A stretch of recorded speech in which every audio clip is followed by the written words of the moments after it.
Our first speaker is going to be Gary Matson. Gary is a longtime Northern Plains member, and a few years ago, he got more involved with the Clean Energy Task Force. He is the scientist of our task force. He spent many years of his life in Montana building Matson's Lab, a wildlife laboratory offering analytical services for wildlife conservation. When Gary is not helping lead Northern Plains energy work, he can likely be found in the sky, flying his Cessna over the beautiful landscapes of Western Montana. Gary and his wife Judy live in the small town of Bonner in Western Montana. And you're also going to be hearing from Scott Sweeney. Scott is a longtime member of Northern Plains. As part of both our task force and our Lewistown affiliate, Central Montana Resource Council, Scott has tirelessly worked with members and staff to create clean energy progress. Our task force is so lucky to have Scott with more than 40 years of work with the Fergus Electric Rural Co-op in Livingston, including as general manager. Scott brings both the wit and very special expertise to our work. Scott and his wife, Veronica, live on their ranch in Lewistown. All right, Gary, let's get started.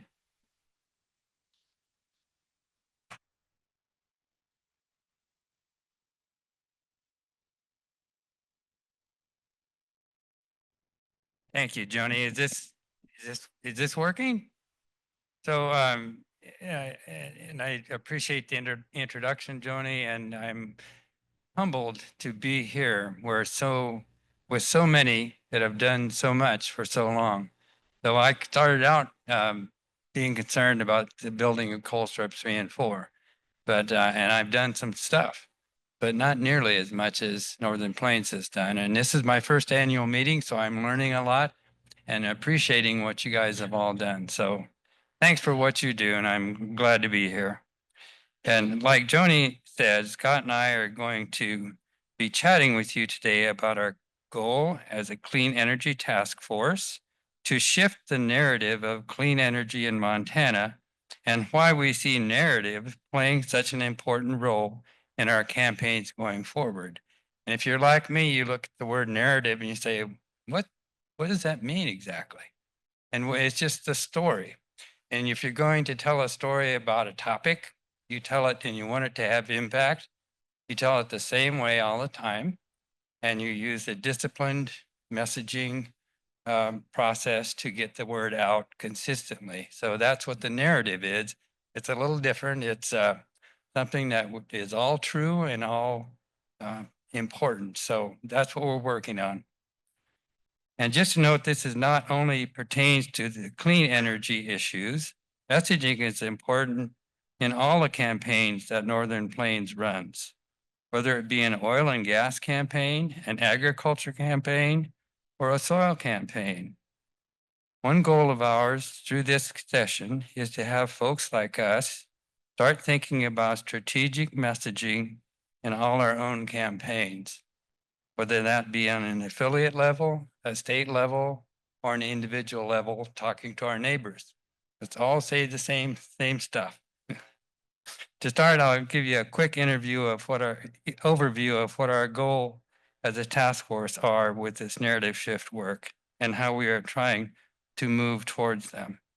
And then Scott will give you the reasons why we are doing this work and why we see it as important for a lot of the work that Northern Plains finds itself in. So thanks to Jack for changing the slides. I don't know how to do that.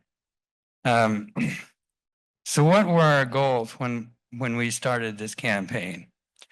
On our minds, we had three specific ones.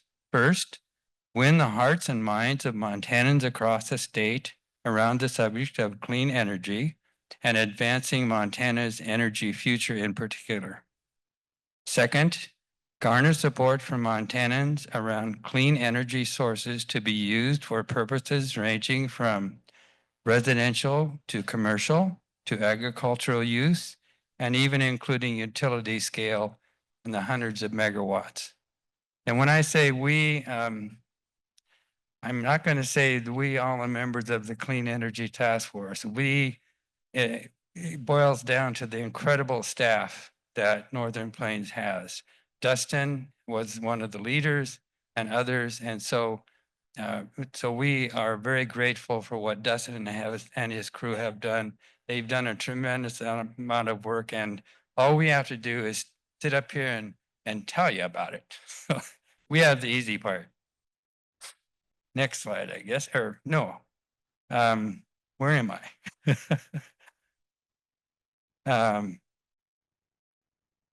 Did I finish with the clean energy for Montana? All of these are huge goals for a single task force, obviously. However, we found them to be incredibly important because we have realized that without the buy-in from Montanans everywhere, achieving our policy goals as well as the broader aim to speed up the transition away from fossil fuels would be very difficult.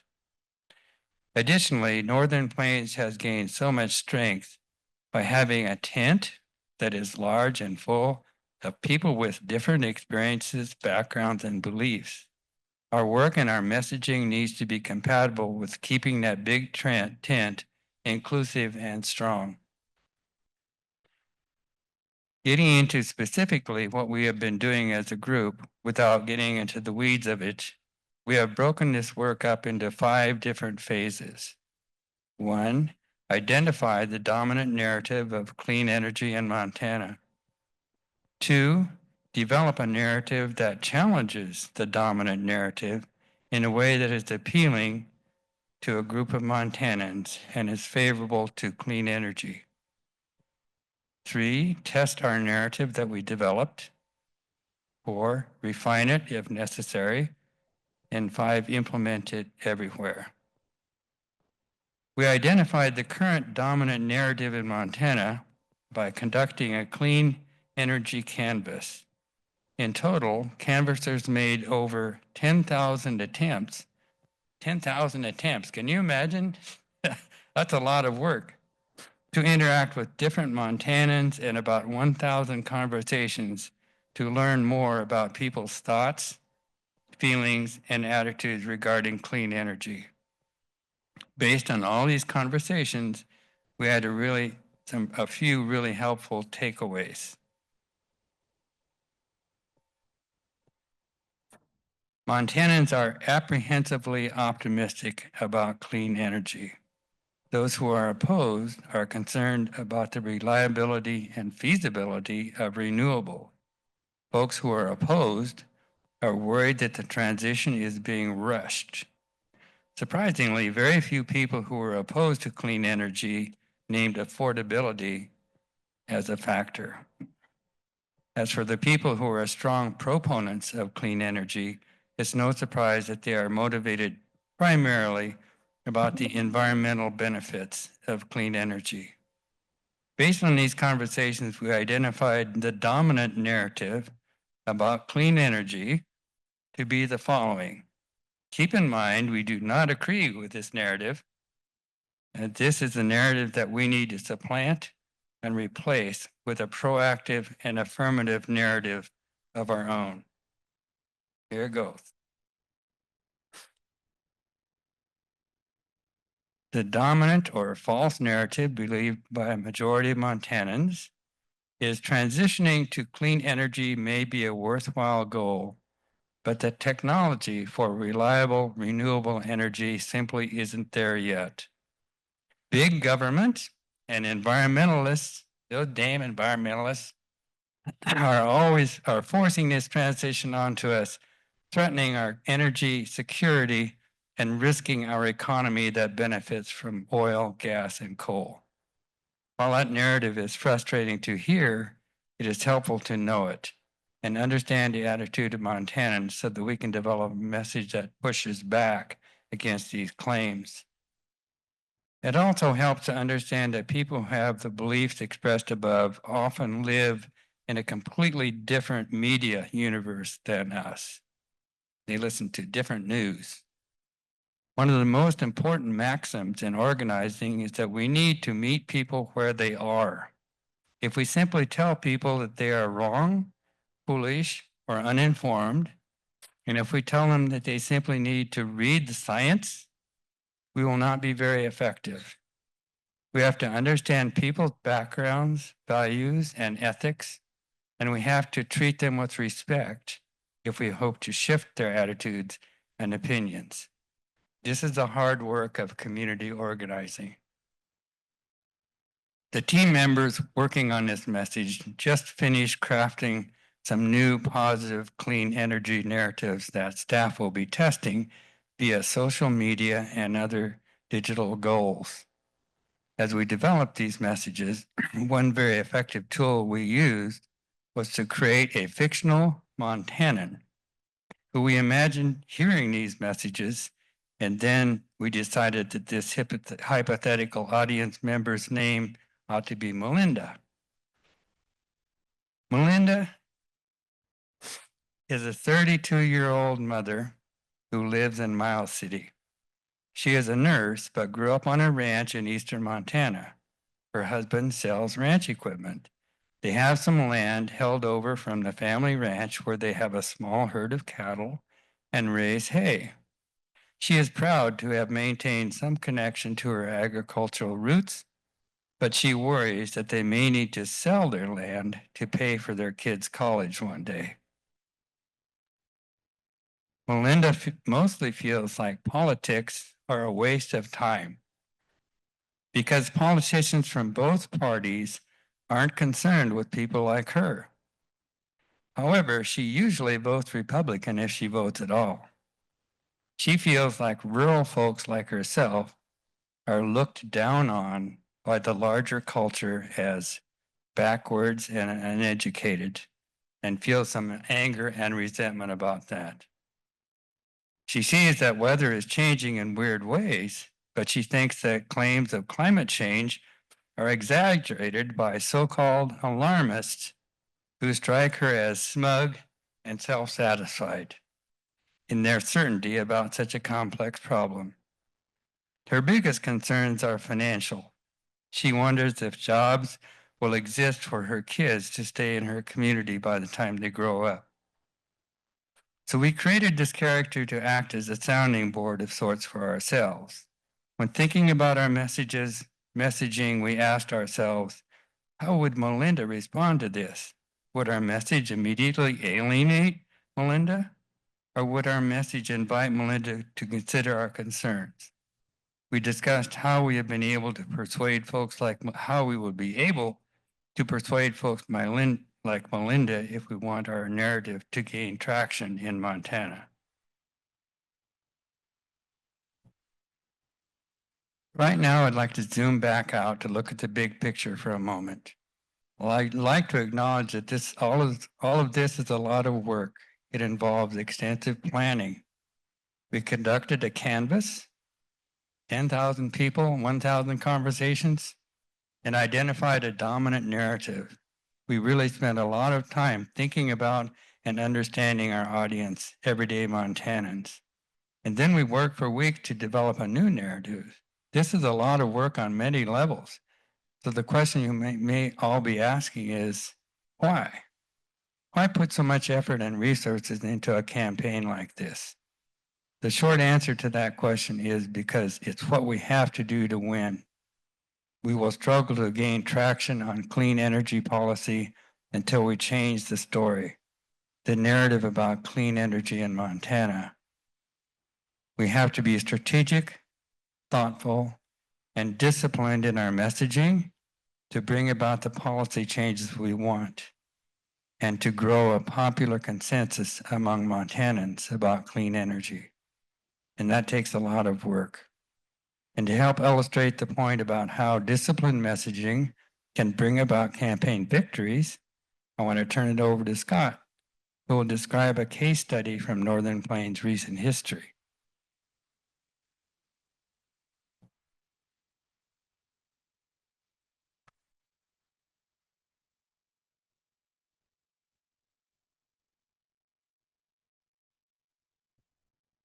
Thank you, Gary. Hello, everyone. It's nice to see this big of a crowd here.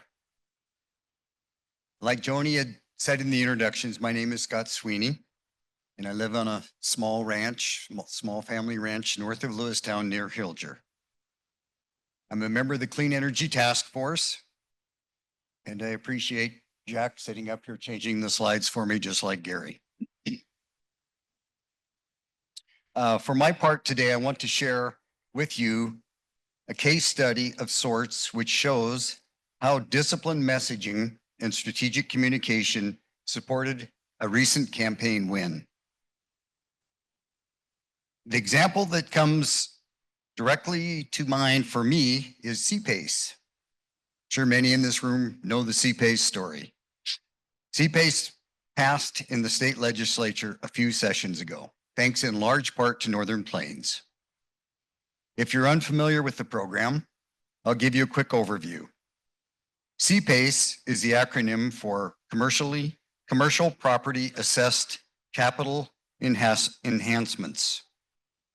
This program helps solve the financial challenge that many property owners face: high utility bills. Their bills are often high because the buildings they are in are old, inefficient, and in need of upgrades. CPACE is a financing tool that allows property owners to secure 100% upfront private financing for energy efficiency and water conservation upgrades to commercial buildings. The cost of the upgrades is repaid as a small assessment on the person's annual property tax bill. The program is designed in such a way that annual energy savings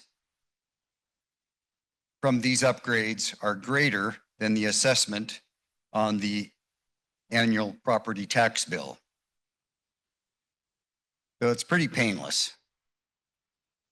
While we could talk for a while about the benefits of this program, for this presentation, I want to focus on how this bill was passed and how strategic messaging and a strategic narrative helped push the program over the line.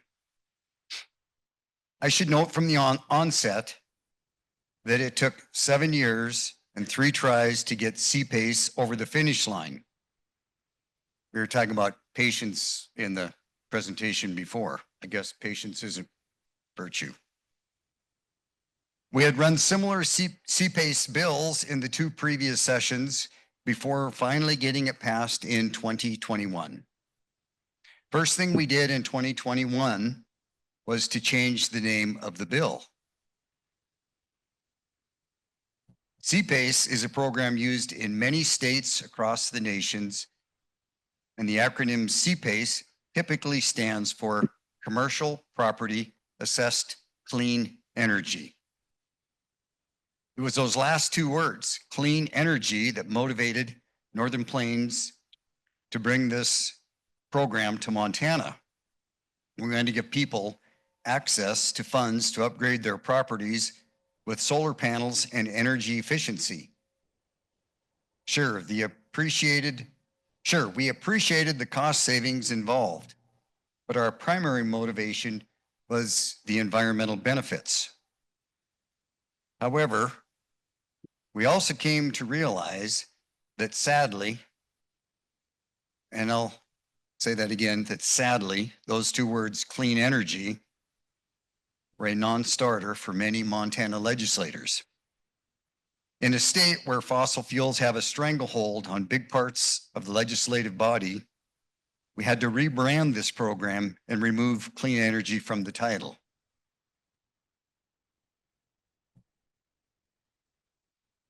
Seems kind of simple, doesn't it? So we changed the program's name from Commercial Property Assessed Clean Energy to Commercial Property Assessed Capital Enhancements. We did not change the structure or mechanics of the bill at all, only the name. You could still use CPACE for solar panels, but we had to change the branding and the message to be persuasive to our audience, the Montana legislature. So having eliminated the words clean energy so as to not offend the delicate ears of fossil fuel sympathizers, we next had to begin messaging the program's benefits. Even though we're motivated primarily by the environmental benefits of the bill and the positive impacts it could have on reducing climate pollution, we never spoke of those issues in the halls of the legislature. Instead, we focused on the cost savings of the program. The cost savings the program could provide to small businesses and the jobs it could create for local contractors and for local banks that participated in the program. Within legislative hearings, we relied heavily on business owners and business organizations to speak about the financial benefits of CPACE. We even explicitly told our members in action alerts and emails to focus on economic concerns rather than environmental concerns. And to make a long story short, we passed the bill. And now CPACE has been enabled in counties across Montana, even in some of the most conservative communities in our state. And I have to walk up here just a sec.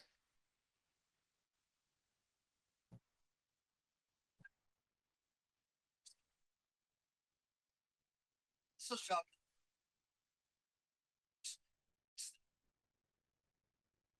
So I think it's important, you know, that we could get conservative counties like Ferguson, Muscle Shell to the county commissioners to approve that. So it's just wonderful. Now I got to find my place on my sheet here. Just a minute. So we may have stripped clean energy from the program's title, but the environmental benefits of CPACE were not compromised one bit.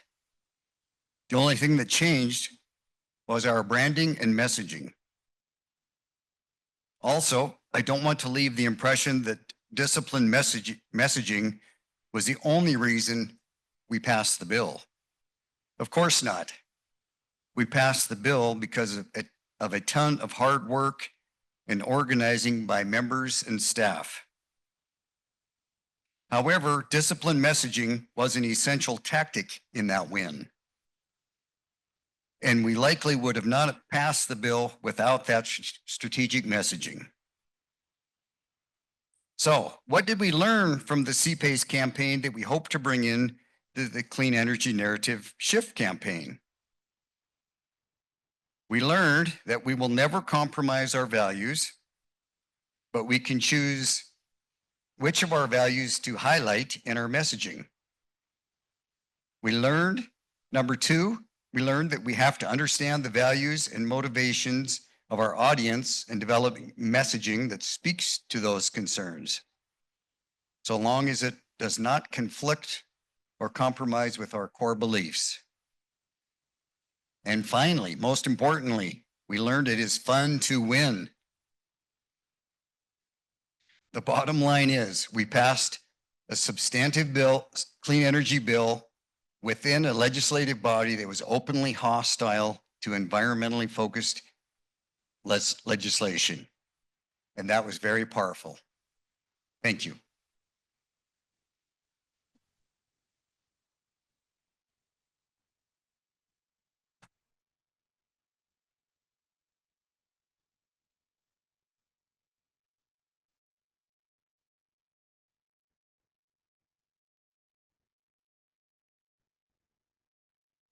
One thing that can happen is you can miss your cue.